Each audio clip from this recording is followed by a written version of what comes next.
আপনাদের স্বাগত জানাচ্ছি আজকের সংবাদ বুলেটিনে। এখন দেখে নেব দিনের কিছু গুরুত্বপূর্ণ শিরোনাম।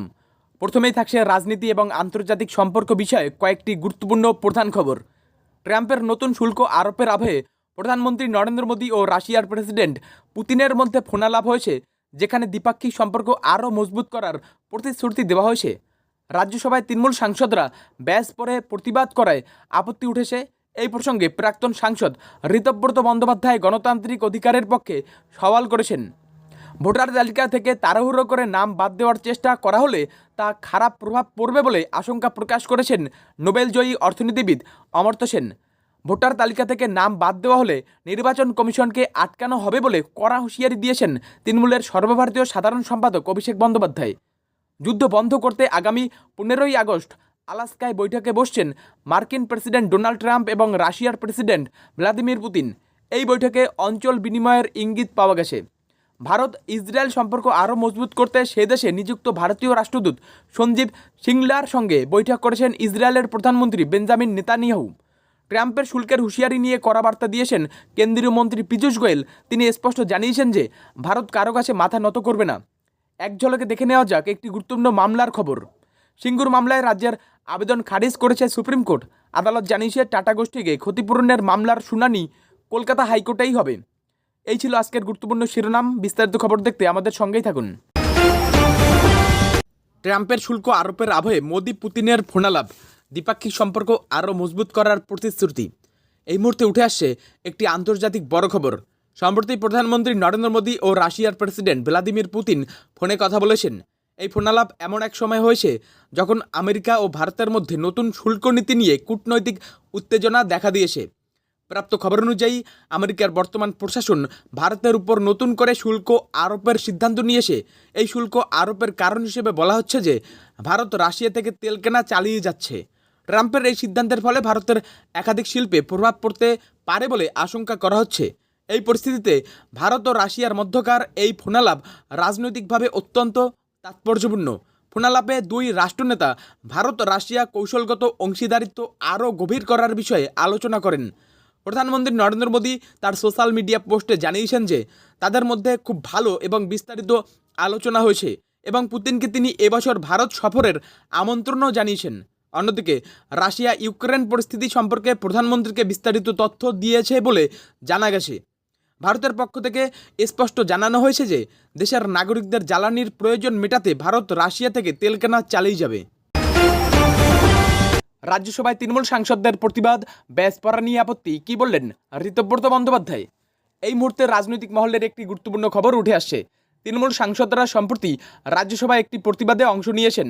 জানা গেছে সাংসদরা তাদের জামায় একটি বিশেষ ব্যাজ পরে প্রতিবাদ জানাচ্ছিলেন, যা নিয়ে আপত্তি তোলা হয়েছে। এই প্রসঙ্গে তৃণমূলের প্রাক্তন সাংসদ এবং বর্তমানে রাজনৈতিক বিশ্লেষক ঋতব্রত বন্দ্যোপাধ্যায় বলেছেন যে এই ধরনের প্রতীকী প্রতিবাদ নতুন নয়। তিনি মনে করেন গণতান্ত্রিক প্রক্রিয়ায় নিজেদের বক্তব্য তুলে ধরার জন্য এটি একটি কার্যকর উপায়। এই ব্যাজ পড়া নিয়ে যে আপত্তি তোলা হয়েছে তা আসলে বিরোধীদের কণ্ঠরোধ করার একটি চেষ্টা। তিনি আরও বলেন যে এই ধরনের প্রতিবাদকে রাজনৈতিক দৃষ্টিকোণ থেকে দেখা উচিত নয়, বরং এটি সাংসদদের নিজেদের অধিকার রক্ষার একটি পদক্ষেপ। এই ঘটনাটি রাজনৈতিক মহলে ব্যাপক আলোচনার জন্ম দিয়েছে। অন্যদিকে তৃণমূল সাংসদরা তাদের প্রতিবাদের কারণ এবং অধিকারের সপক্ষে যুক্তি দিচ্ছেন। অন্যদিকে বিরোধীরা এই ধরনের পদক্ষেপের তীব্র সমালোচনা করছেন। ভোটার তালিকা থেকে তাড়াহুড়ো করে নাম বাদ দেওয়ার চেষ্টা খারাপ প্রভাব ফেলবে বললেন অমর্ত্য সেন। এই মুহূর্তে একটি গুরুত্বপূর্ণ খবর উঠে আসছে। নোবেলজয়ী অর্থনীতিবিদ অমর্ত্য সেন ভোটার তালিকা থেকে তাড়াহুড়ো করে নাম বাদ দেওয়ার চেষ্টার বিরুদ্ধে সতর্ক করেছেন। তিনি আশঙ্কা প্রকাশ করেছেন যে এই ধরনের পদক্ষেপের মারাত্মক খারাপ প্রভাব পড়তে পারে। সম্প্রতি একটি সাক্ষাৎকারে অমর্ত্য সেন বলেছেন যে ভোটার তালিকা সংশোধনের প্রক্রিয়াটি অত্যন্ত সংবেদনশীল।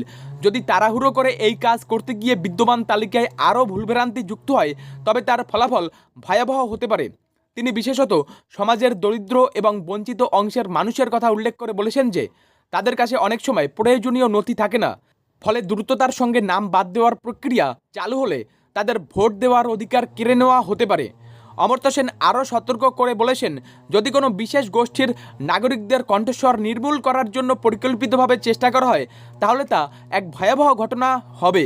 নির্বাচন কমিশনকে এই বিষয়ে সতর্ক থাকতে এবং সমস্ত সমালোচনার কারণগুলো খতিয়ে দেখতে অনুরোধ করেছেন।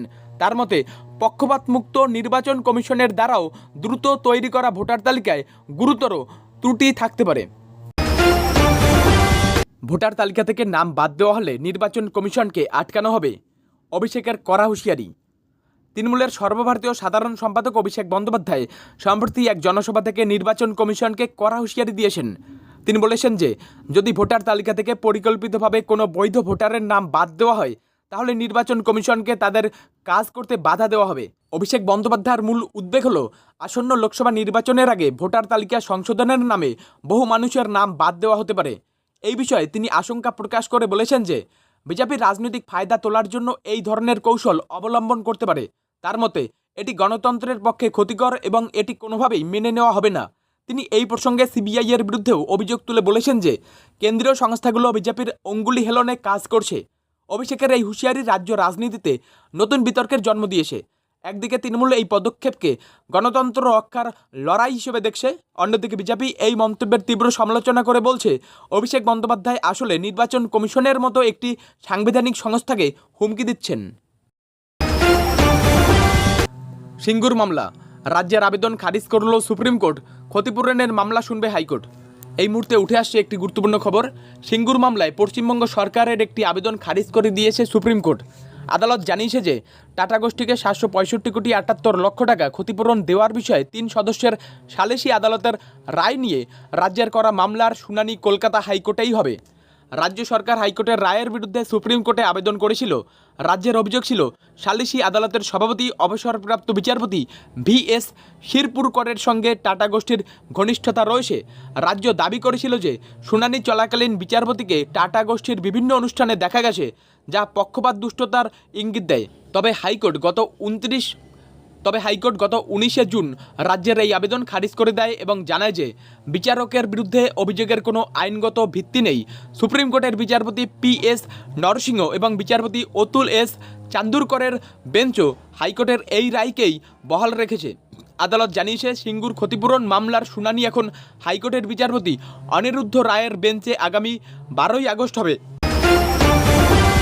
যুদ্ধ বন্ধ করতে আলাস্কায় ট্রাম্পের সঙ্গে বৈঠক, পুতিনের ইঙ্গিত দিলেন অঞ্চল বিনিময়ের। এই মুহূর্তে একটি আন্তর্জাতিক গুরুত্বপূর্ণ খবর উঠে আসে। রাশিয়ার প্রেসিডেন্ট ভ্লাদিমির পুতিন এবং যুক্তরাষ্ট্রের প্রেসিডেন্ট ডোনাল্ড ট্রাম্প 15ই আগস্ট আলাস্কায় একটি বৈঠকে বসছেন। ইউক্রেন যুদ্ধ বন্ধের লক্ষ্যেই এই বৈঠক হচ্ছে বলে জানা গেছে। ট্রাম্প নিজেই এই বৈঠকের কথা নিশ্চিত করেছেন এবং জানিয়েছেন যে কোনো শান্তি চুক্তির জন্য হয়তো কিছু অঞ্চল বিনিময় করতে হতে পারে। ক্রেমলিনও এই বৈঠকের কথা নিশ্চিত করেছে এবং বলেছে ভৌগোলিক অবস্থানের কারণে আলাস্কা একটি যৌক্তিক স্থান। এটি পুতিনের প্রায় 1 দশক পর যুক্তরাষ্ট্রের মূল ভূখণ্ডে প্রথম সফর হতে যাচ্ছে। ইউক্রেনের প্রেসিডেন্ট ভ্লাদিমির জেলেনস্কির সঙ্গে সরাসরি বৈঠকে আগ্রহী নন পুতিন, এমনটাই জানা গেছে। ফলে ইউক্রেনকে বাদ দিয়ে এই বৈঠক কতটা ফলপ্রসূ হবে তা নিয়ে প্রশ্ন উঠছে। অন্যদিকে বিশ্লেষকরা মনে করছেন ইউক্রেনের কিছু অংশ রাশিয়াকে ছেড়ে দেওয়ার বিষয়টি সামনে এলে এই শান্তি আলোচনা আরও জটিল হতে পারে। তবে ট্রাম্পের এই উদ্যোগ থেকে যুদ্ধের অবসানে ঘটে কিনা তা জানতে 15ই আগস্ট পর্যন্ত আমাদের অপেক্ষা করতে হবে। ভারত ইসরায়েল সম্পর্ক মজবুত করতে বৈঠক, নেতানিয়াহুর সঙ্গে সাক্ষাৎ ভারতীয় রাষ্ট্রদূতের। এই মুহূর্তে একটি গুরুত্বপূর্ণ আন্তর্জাতিক খবর উঠে আসছে। ইসরায়েলের প্রধানমন্ত্রী বেঞ্জামিন নেতানিয়াহু সম্প্রতি ভারতে নিযুক্ত ইসরায়েলের রাষ্ট্রদূত সঞ্জীব সিংলার সঙ্গে বৈঠক করেছেন। এই বৈঠকে দুই দেশের মধ্যে কৌশলগত অংশীদারিত্ব এবং বন্ধুত্বপূর্ণ সম্পর্ক আরও শক্তিশালী করার বিষয়ে আলোচনা হয়েছে। জানা গেছে প্রধানমন্ত্রী নেতানিয়াহু এবং রাষ্ট্রদূত সঞ্জীব সিংলা পারস্পরিক স্বার্থ সংশ্লিষ্ট বিভিন্ন বিষয়ে কথা বলেছেন। এর মধ্যে রয়েছে প্রযুক্তি, বাণিজ্য, প্রতিরক্ষা এবং কৃষিক্ষেত্রে দ্বিপাক্ষিক সহযোগিতা বৃদ্ধি। বৈঠকে নেতানিয়াহু ইসরায়েল ও ভারতের মধ্যকার দীর্ঘদিনের বন্ধুত্ব এবং সহযোগিতার সম্পর্কের প্রশংসা করেন। বর্তমানে পশ্চিম এশিয়ার রাজনৈতিক পরিস্থিতিতে এমন একটি উচ্চ পর্যায়ের বৈঠক অত্যন্ত তাৎপর্যপূর্ণ। এই বৈঠকের মাধ্যমে ভারত এবং ইসরায়েল উভয়ই একে অপরের সঙ্গে নিজেদের সম্পর্ক আরও মজবুত করার বার্তা দিয়েছে। ট্রাম্পের শুল্কের হুঁশিয়ারি নিয়ে কড়া বার্তা পীযূষ গোয়েলের, ভারত কারো কাছে মাথা নত করবে না। মার্কিন প্রেসিডেন্ট ডোনাল্ড ট্রাম্পের ভারতের ওপর শুল্ক আরোপের হুঁশিয়ারি নিয়ে কড়া জবাব দিলেন কেন্দ্রীয় বাণিজ্য ও শিল্পমন্ত্রী পীযূষ গোয়েল। তিনি স্পষ্ট জানিয়েছেন যে ভারতের অর্থনীতি এখন এতটাই শক্তিশালী যে কোনো বিদেশি শক্তির কাছে তাকে মাথা নত করতে হবে না। সম্প্রতি একটি অনুষ্ঠানে পীযূষ গোয়েল বলেন, গত 10 বছরে দেশের অর্থনীতিতে এক বৈপ্লবিক পরিবর্তন এসেছে। ভারত এখন বিশ্বের তৃতীয় বৃহত্তম অর্থনীতিতে পরিণত হওয়ার পথে। বিদেশি বিনিয়োগের ক্ষেত্রেও ভারত একটি অত্যন্ত পছন্দের গন্তব্য। এই কারণে ভারতের পক্ষে এখন নিজের অবস্থানে অনড় থাকা সম্ভব। তিনি ট্রাম্পের নাম সরাসরি উল্লেখ না করলেও ইঙ্গিত স্পষ্ট ছিল যে অর্থনৈতিক চাপের মুখে ভারত তার নীতি থেকে সরে আসবে না।